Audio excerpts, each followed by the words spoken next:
नमस्कार सर्वांना, माझ्या यूट्यूब चॅनलमध्ये तुम्हा सर्वांचे खूप मनापासून स्वागत आहे। तर आज आपण या ठिकाणी एकदा सोप्या पद्धतीने झटपट मखानाची खीर बनवणार आहोत। तर पहा, मखाना घेतलेला आहे 1 वाटी, वेलची पावडर, साखर आणि ड्रायफ्रूट्स घेतले आहे।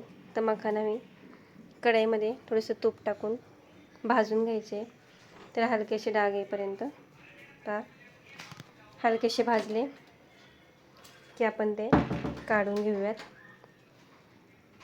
आता त्याच कढईमध्ये मी ड्रायफ्रूट्स थोडेसे तूप टाकून भाजून घेते तुपामध्ये, आणि हे मिक्सरच्या भांड्यात टाकून त्याची पेस्ट करून घेणार आहोत। दूध तापायला ठेवलं होतं मी या ठिकाणी, अर्धा लिटर दूध आहे। पहा, दूध छान उकळून घ्यायचं आहे।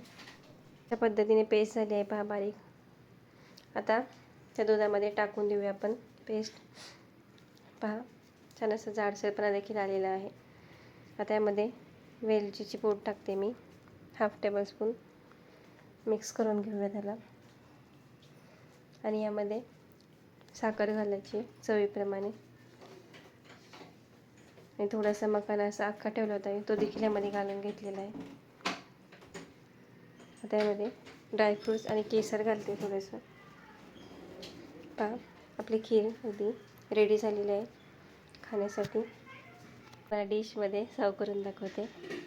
पहा, कशी वाटली रेसिपी मला कमेंट करून नक्की सांगा। इथपर्यंत व्हिडिओ पाहिलात त्याबद्दल सर्वांचे खूप मनापासून धन्यवाद। पहा, अगदी मस्त अशी मखानाची खीर झालेली आहे। भेटूया पुढच्या रेसिपीसोबत, तोपर्यंत बाय, थँक्यू।